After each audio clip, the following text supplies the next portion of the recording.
दोस्तों उम्मीद है ये पीसीबी आप तक अभी पहुंच गई होगी। तो चलिए आज इसका कंपोनेंट फिलिंग देखते हैं। तो यहाँ पर कंपोनेंट्स इसके मैंने जो जो इसके ऊपर है वो लिस्ट आउट करके यहाँ पर मैंने कंपोनेंट्स रखे हैं। और शुरुआत करते हैं सबसे पहले रेजिस्टेंस से, क्योंकि रेजिस्टेंस छोटा पार्ट है तो उसे पहले लगा लेना चाहिए। और इसमें ऐसे कोई बहुत ज़्यादा रेजिस्टेंस भी नहीं है, बहुत इजीली काम हो जाता है। जैसे यहाँ 1K 270 ओम, 56 ओम, यहाँ पर 27 ओम 1 वाट। तो इस टाइप के जो सारे रेजिस्टेंस है वो लगा लेते हैं। और दोस्तों इसमें दो चैनल है, तो एक चैनल में जैसा है सेकंड रिप्लिकेशन बिल्कुल दूसरे चैनल में वैसा ही है। तो सबसे पहले एक चैनल के कंपोनेंट्स की फिलिंग समझ लेते हैं। दोस्तों यहाँ स्टार्ट करते हैं 56 ओम 1 वाट की रेजिस्टेंस से। तो ऐसा हो सकता है आपके पास अगर 1 वाट नहीं है तो हाफ वाट लगा सकते हैं, अगर वो भी नहीं है तो क्वार्टर वाट लगा सकते हैं। ये केवल इनपुट स्टेज में लगने वाले ट्रांजिस्टर के करंट लिमिटेशन के लिए है।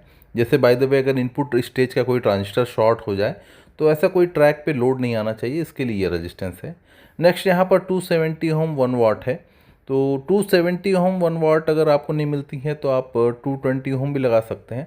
फिलहाल देखिए मेरे पास में क्वार्टर वाट है तो मैं क्वार्टर वाट लगा देता हूँ। ये भी बिल्कुल उसी तरीके से है, ऐसा कोई इसके ऊपर लोड नहीं आएगा। क्वार्टर वाट भी चल जाती है, 1 वाट लगाते हैं तो भी कोई प्रॉब्लम नहीं है। नेक्स्ट यहाँ पर 1K है, ये 1K क्वार्टर वाट में लग जाएगी। यहाँ पर 10K ये रेजिस्टेंस है। ये जो 1015 ट्रांजिस्टर है जो रेगुलेशन वाला है उसके बेस पर जाता है। और यहाँ पर 18K जो रेजिस्टेंस है ये इनपुट इम्पीडेंस डिसाइड करती है। तो इसकी वैल्यू आप और बढ़ा सकते हैं, जैसे कि 22K या फिर 47K। और यहाँ पर एक और 18K की रेजिस्टेंस लगती है, ये फीडबैक रेजिस्टेंस है जैसे कि मैंने बताया था। इसकी वैल्यू बढ़ाएंगे तो आपको इसका गेन जो है ज़्यादा मिलेगा। नेक्स्ट यहाँ पर 820 ओम की रेजिस्टेंस है, तो 820 ओम ये लगा देने हैं यहाँ पर। यहाँ पर 330 ओम है, ये भी गेन के लिए रिस्पॉन्सिबल है, लेकिन ये उल्टा है, अगर इसकी वैल्यू आप कम करेंगे तो गेन बढ़ता चला जाएगा। नेक्स्ट यहाँ पर 10 ओम 1 वाट, और ये 27 ओम 1 वाट यहाँ पर लग जाएगी। तो ये इस तरीके से ये फिटिंग हो चुकी है। इसके बाद देखिए यहाँ पर 2.2 ओम और ये 2.2 ओम 1 वाट की रेजिस्टेंस है। ये एक्चुअली बेस की रेजिस्टेंस है, जो मेन आउटपुट ट्रांजिस्टर उनके बेस पर जाता है वोल्टेज इसके ज़रिए। तो और यहाँ पर 100 ओम 1 वाट की दो रेजिस्टेंस है जो कि मेन आउटपुट के बेस से स्पीकर लाइन तक कनेक्टेड है। तो इस तरीके से ये दो 2.2 और दो रेजिस्टेंस 100 ओम। यहाँ पर 0.335 वाट की चार रेजिस्टेंस आएंगी। ये इमीटर रेजिस्टेंस है मेन आउटपुट ट्रांजिस्टर की। तो इस तरीके से ये भी लग चुकी है। यहाँ पर दो डायोड आते हैं IN4007, और यहाँ पर तीन डायोड आते हैं। तो जो थर्ड है वहाँ पर IN4004 लिखा है, लेकिन आप वहाँ पर 1N4007 लगा दीजिए। यहाँ भी 14007 दो हो गए, और यहाँ पर तीन डायोड 4007 के ये लगा देना है। देखिए यहाँ पर तीन डायोड देने का मकसद ये है कि इसका बायस हायर साइड रहे और इसकी साउंड क्वालिटी लो वॉल्यूम रहे चाहे हाई वॉल्यूम रहे उसमें पूरा मेंटेन रहनी चाहिए। इसीलिए यहाँ पर तीन डायोड सीरीज़ में दिए गए हैं। इसीलिए इसका बायस वोल्टेज 1 वोल्ट होता है। हम वोल्टेज भी मेज़रमेंट करेंगे, bias voltage positive and negative side में at the time of testing. ये 1015 ट्रांजिस्टर रेगुलेशन वाला लग चुका है। और जो डिफरेंशियल पेयर है 1015 के, ये दो डिफरेंशियल पेयर है। अच्छा ये होगा कि आप इसकी HFE मैच करके लगाइए, रिज़ल्ट बेहतरीन मिलेगा। यहाँ पर TIP41C, यहाँ पर नेक्स्ट आता है TIP42C, तो ये 42C लगा सकते हैं। ये ऐसे ट्रांजिस्टर हैं जो कि अच्छा परफॉर्म करते हैं और इनकी कॉस्टिंग भी कम होती है कंपेयर टू 4793 एंड 1837। हालांकि ये बोर्ड लो वोल्टेज पे चल रहा है, तो इसीलिए TIP41C एंड 42C जो है ये काफ़ी बेस्ट होगा इसके लिए। तो यहाँ इस तरीके से दो TIP41C और दो TIP42C ये ट्रांजिस्टर लगते हैं। तो इस तरीके से ये ट्रांजिस्टर जो ड्राइवर प्री ड्राइवर स्टेज के ट्रांजिस्टर है ये लग चुके हैं यहाँ पर। तो इसे भी लगा देते हैं। तो इस तरीके से ये बोर्ड का फ्रंट लुक अभी आ गया है। इसके बाद हम यहाँ पर देखिए कुछ जंपर्स भी हैं वो भी लगा सकते हैं। और यहाँ पर जो जंपर्स हैं एक्चुअली पहले लगाने चाहिए थे, लेकिन जब आप कुछ कंपोनेंट्स लगाएंगे या रेजिस्टेंस लगाएंगे तो उनकी जो लेग कटिंग होगी उसका यूज़ कर सकते हैं आप जंपर लगाने के लिए। तो यहाँ पर ये सेकंड जंपर यहाँ से यहाँ तक है, और जो थर्ड जंपर है वो यहाँ पर, ये यहाँ पर दिखाई देंगे 2 होल, यहाँ से यहाँ तक है। तो इस तरीके से एक चैनल में 3 जंपर लगते हैं। अगर आप ज़्यादा क्लियरिटी समझना चाहते हैं तो मैं ब्लैंक पीसीबी में बता देता हूँ। एक जंपर ये हो चुका है और सेकंड जंपर यहाँ पर है, और थर्ड जंपर जो इस चैनल का है, सपोज लेफ़्ट चैनल का थर्ड जंपर यहाँ से यहाँ तक है।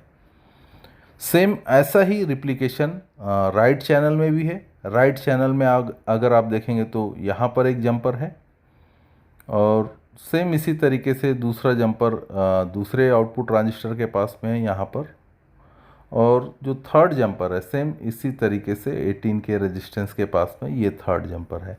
यानी कि इस बोर्ड में टोटल 6 जंपर्स लगते हैं। दोस्तों इसके बाद यहाँ पर जो TIP41C है, इसके साइड में 330 PF है। यहाँ पर एक सिंगल PF का इस्तेमाल किया गया है जो कि फ्रीक्वेंसी कंट्रोल के लिए है। तो एक PF से ही काम हो जाता है, बाकी ड्राइवर स्टेज में कोई PF लगाने की ज़रूरत नहीं है। तो ये 330 PF या 150 PF या इसके साथ 100 PF, अगर 100 PF से कम मिलता है तो 82 PF, 56 PF या फिर 22, 47 PF, इनमें से जो भी मिलता है आप लगा सकते हैं। तो जैसे जैसे अगर आप 100 PF से कम वैल्यू का कैपेसिटर लगाते हैं, 100 PF से कम का, तो आपको ध्यान देना है कि इसकी जितनी भी वायरिंग है आपको ऑडियो सिग्नल ले जाने वाली शील्डिंग वायर में इस्तेमाल करना है, शील्ड वायर का इस्तेमाल करना है। और टोन कंट्रोल में जो पोटेंशियोमीटर है अगर पीसीबी पे लगे हों तो ज़्यादा अच्छा है। देखिए यहाँ पर 2.2 की जगह मैंने 1 माइक्रोफेराड यूज़ किया। आप 4.7 भी यूज़ कर सकते हैं, 10 माइक्रोफेराड भी यूज़ कर सकते हैं। और यहाँ पर देखिए 47 माइक्रोफेराड की जगह 100 माइक्रोफेराड में यूज़ कर रहा हूँ, क्योंकि मेरे पास में नहीं है 47। हो सकता है आपके पास हो या फिर नहीं भी हो, तो इसमें इतना वेरिएशन चलता है। 47 की जगह आप 100 माइक्रोफेराड भी लगा सकते हैं। अब यहाँ पर देखिए एक ज़ोबल नेटवर्क है जिसके अंदर 10 ओम 1 वाट की रेजिस्टेंस है, और उसके ऊपर एक कॉइल का सिंबल दिखाया गया है जिसकी वैल्यू 5 माइक्रो हेनरी है। तो कॉइल ऐसा कोई बहुत क्रिटिकल नहीं है। आप इसमें अपनी इच्छा के अनुसार एक स्क्रू ड्राइवर के ऊपर कुछ टर्न्स लपेट कर, यानी कि 16-17 गेज का तार लेकर उसके तकरीबन 10 से 12 टर्न्स लगा दीजिए, और इस तरीके से बनाइए कॉइल के दोनों टर्मिनल ऐसे स्टैंडिंग टाइप में आ जाए। तो ये और उसके बीच में यहाँ पर एक 10 ओम 1 वाट की रेजिस्टेंस लगा देनी है। तो ये 10 ओम 1 वाट की रेजिस्टेंस मैंने लगाई है। अब इसी के ऊपर ये इंडक्टर कॉइल जो है ये लगा देंगे। ये बिल्कुल इसके अंदर आसानी से फिट बैठ जाएगा, और इसके जो होल्स हैं बिल्कुल मैच हो जाते हैं। तो इस तरीके से ये स्टैंडिंग टाइप इंडक्टर यहाँ पर लग चुका है। ये बहुत हायर फ्रीक्वेंसी, मतलब कई किलो हर्ट्स में जो होती है उसको बिल्कुल ट्रैप करेगा, उसके लिए है वो। और यहाँ पर 0.1 माइक्रोफेराड यानी कि 104 के यहाँ पर 4 PF लगे हुए हैं, जिसमें 2 पावर सप्लाई के लिए फ़िल्टर का काम करते हैं और 2 ज़ोबल नेटवर्क का काम करते हैं, जिसमें 10 ओम रेजिस्टेंस सीरीज़ में कनेक्टेड होता है। तो यहाँ पर ये तीनों ही लगा लेते हैं। इस तरीके से लग गया, और चौथा PF हम लगा देंगे सेकेंड टाइम में। अब यहाँ पर ये थिम्बल्स लगा लेते हैं कनेक्टर्स के लिए। तो ये थिम्बल्स लग जाने से कनेक्शन इजी हो जाता है। और यहाँ पर देखिए power supply plus input output ये सारे थिम्बल्स दिए गए हैं ताकि इजी कनेक्शंस हो। तो इस तरीके से ये लग चुका है। अब यहाँ पर एक चैनल का जो कनेक्शंस वगैरह है वो लगभग जो सारे कंपोनेंट्स फिलिंग है वो लगभग हो चुकी है। इसमें केवल आउटपुट ट्रांजिस्टर रह गए हैं। सेकंड चैनल बिल्कुल इसका कॉपी है, तो सेकंड चैनल में मैं ज़्यादा टाइम वेस्ट नहीं करना चाहता। इसमें जो भी कंपोनेंट्स है उसे जल्दी से लगा लेते हैं। बिल्कुल केवल जो ट्रांजिस्टर की डायरेक्शन है ये इसमें रिवर्स साइड में है। जैसे कि यहाँ पर इनपुट ट्रांजिस्टर का डायरेक्शन देखिए, और यहाँ पर ड्राइवर स्टेज के ट्रांजिस्टर देखिए, इनकी डायरेक्शन का आप ध्यान रखिए। देखिए ये फ्रंट साइड में है और ये बैक साइड में है। तो जो सेकंड चैनल है मतलब राइट चैनल में जो ट्रांजिस्टर की माउंटिंग है, specially driver and pre driver, वो उल्टे टाइप में है, उसका फेस अदर साइड में है। तो ये ध्यान में रखिए। और यहाँ पर देखिए एक 18K का रजिस्टेंस ये इस तरीके से लगा हुआ है, वो क्रॉस हो रहा है 1015 ट्रांजिस्टर के सिंबल के साथ। तो ये 18K लगा दिया है मैंने और यहाँ पर 1015 लगा दिया है, इस तरीके से ये लग जाता है।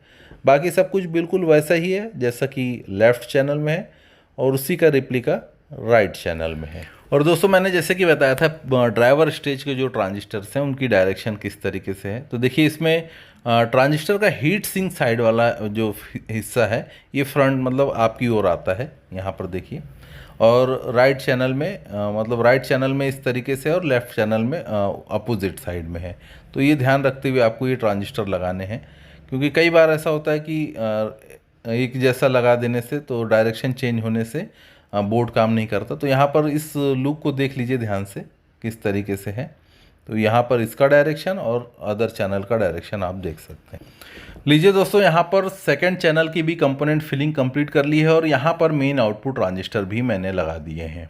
तो देखिए यहाँ पर C5198 एंड 1941 ट्रांजिस्टर मैंने यूज़ किए हैं एज ए आउटपुट, क्योंकि 5200 एंड 1943 वो काफ़ी महंगे ट्रांजिस्टर है और केवल सैंपल के लिए ये बोर्ड बनाना था।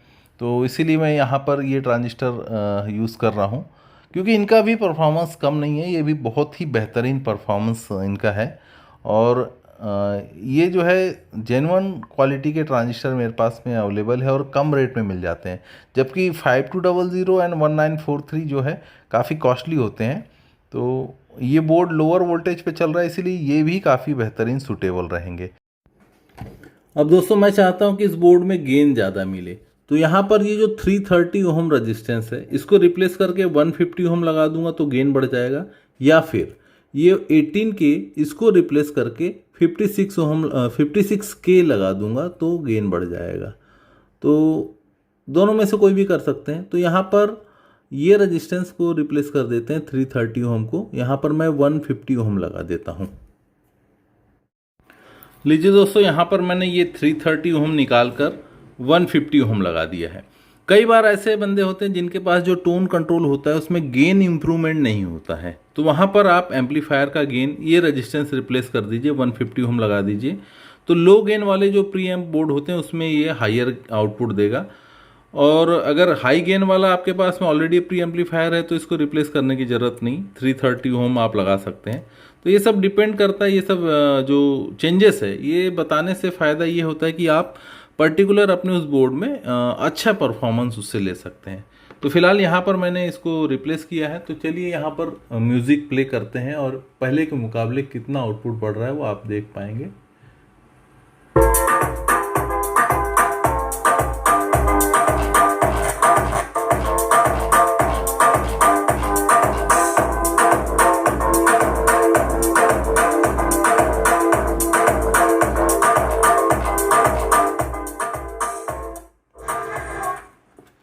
तो पहले के मुकाबले ऑलमोस्ट जो आउटपुट है वो डबल हो जाता है इसको लगा देने से। तो और वॉइस क्वालिटी बिल्कुल सेम वैसे ही क्लियर है, जितना जो पंच की क्वालिटी जो पहले जिस यहाँ पर 330 ओम पे जो क्वालिटी थी पंच की, वो 150 ओम लगाने पर भी वही क्वालिटी है। तो ओवरऑल इसका जो बेस पंच है वो काफ़ी बेहतरीन इसलिए है कि इसका जो बायस वोल्टेज है बाकी क्लास AB के मुकाबले ये थोड़ा ज़्यादा है। ये तो हो गया अभी इसकी बातें। अब मैं इसको ब्रिज करना चाहूँगा, यानी कि दो चैनल को अगर मैं ब्रिज कर दूँ तो मैं 300 400 वाट या 500 वाट तक मैं जो स्पीकर होते हैं उसको लगा सकता हूँ। तो यानी कि प्रोफेशनल में भी इसका इस्तेमाल किया जा सकता है। तो किस तरीके से करेंगे और ब्रिजिंग किस तरीके से करेंगे, तो देखिए जो ब्रिज मैं चाहता हूँ कि दोनों ही चैनल में हाई आउटपुट चाहिए। तो ये जो 150 ओम है इस चैनल में जो लगा हुआ है सेम इसी चैनल में भी ये 150 ओम होना चाहिए। तो ये दोनों ही 150 ओम से रिप्लेस कर देते हैं। तो दोस्तों यहाँ पर पहला चैनल 150 ओम, दूसरा चैनल 330 ओम को निकाल फेंका है। अब यहाँ पर आ गया 150 ओम। दोस्तों जब भी दो चैनल को ब्रिज किया जाता है, जैसे ये दोनों चैनल ब्रिज हो रहे हैं, तो यहाँ पर हमें चाहिए कि जो स्पीकर का जो ग्राउंड है, जैसे स्पीकर का एक ग्राउंड यहाँ नहीं लगेगा, ये दूसरे स्पीकर आउट पे लगेगा।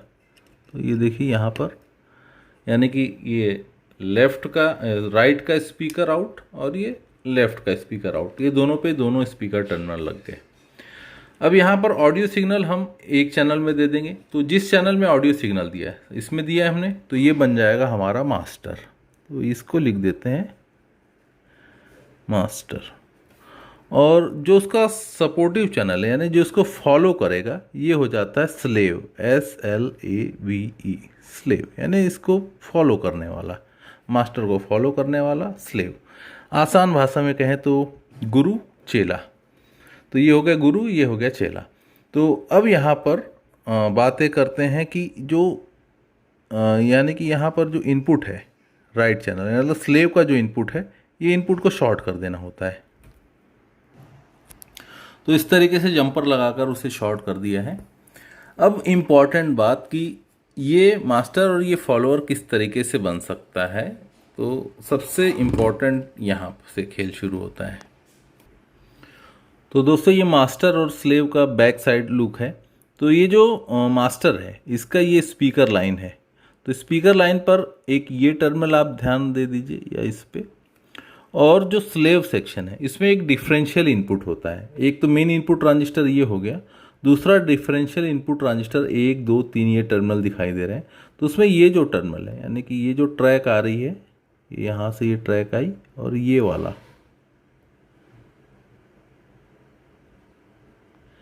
तो ये जो ट्रैक है ये वाला पॉइंट है, यहाँ से और यहाँ पर एक 18K का 18K रेजिस्टेंस लगानी है। तो उसको लगा लेते हैं। रेजिस्टेंस लगाने के पहले रेजिस्टेंस के दोनों तरफ इस तरीके से स्लीव लगा लेना है ताकि इधर उधर कहीं शॉर्टिंग ना हो। और यहाँ पर इसका एक सिरा हम यहाँ लगा देंगे। तो देखिए यहाँ पर सोल्डरिंग कर दिया है ये ट्रैक पर। अब दूसरा सिरा हम इस पॉइंट पर लगा देंगे, ये जो सर्कल किया हुआ ये पॉइंट है यहाँ पर लगा देंगे। तो इस तरीके से यहाँ स्पीकर आउट, मास्टर के स्पीकर आउट से स्लेव के डिफरेंशियल इनपुट में जा रहा है यहाँ पर 18K के ज़रिए। अब टेस्टिंग किस तरीके से करें, यानी कि स्लेव काम कर रहा है कि नहीं कर रहा है ये आपको पता कैसे चलेगा। तो उसके लिए सिंपल है, आप इनपुट दीजिए मास्टर में और इसका जो ग्राउंड है मतलब इस तरफ मास्टर में स्पीकर वायर ना लगाइए, स्लेव में लगाइए। तो स्लेव में एक ग्राउंड में लगा दिया है मैंने, और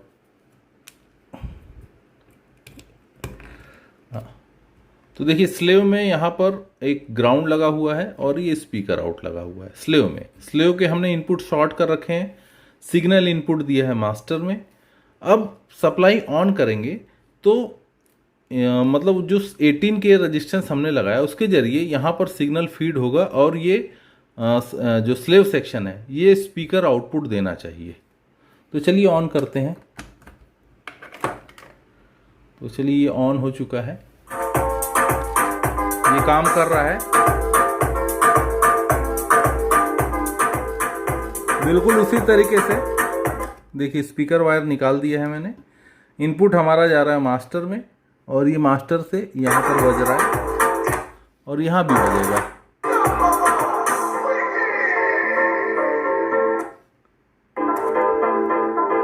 तो दोस्तों यहाँ पर हमने मास्टर में सिग्नल दिया, उसके बाद भी स्लेव में आउटपुट मिलना चाहिए, मास्टर में भी मिलना चाहिए। अब हम क्या करेंगे, एक वायर हमने लगाया स्लेव में और एक वायर लगा दिया हमने मास्टर में। तो ये मास्टर का यहाँ लगा दिया। अब देखिए जो स्पीकर है ये दोनों ही तरफ, ये स्लेव वाला स्पीकर, मास्टर वाला स्पीकर, इनपुट केवल एक ही जगह पे है। उसके बाद भी जब इसे ऑपरेट करेंगे तो अब आउटपुट पहले के मुकाबले ज़्यादा होना चाहिए, मतलब ऑलमोस्ट डबल होना चाहिए। तो चलिए दोस्तों अभी आउटपुट चेक करते हैं। ये सॉन्ग मैंने प्ले कर दिया।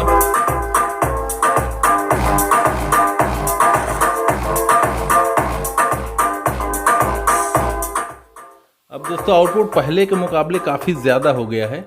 ज़्यादा देर नहीं चला सकते क्योंकि ये विदाउट हीट सिंक अभी हैं। दोस्तों अभी यहाँ पर बड़ा स्पीकर लगा रखा है, 15 इंच का स्पीकर है ये। देखते हैं अभी इसमें।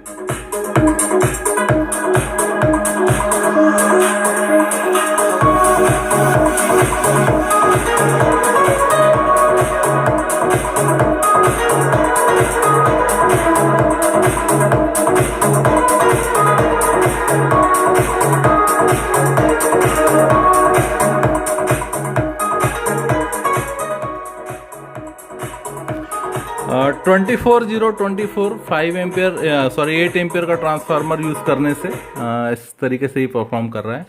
और बेहतर परफॉर्म करने के लिए इसमें 36036 8 एम्पियर या 10 एम्पियर का ट्रांसफार्मर यूज़ कर सकते हैं।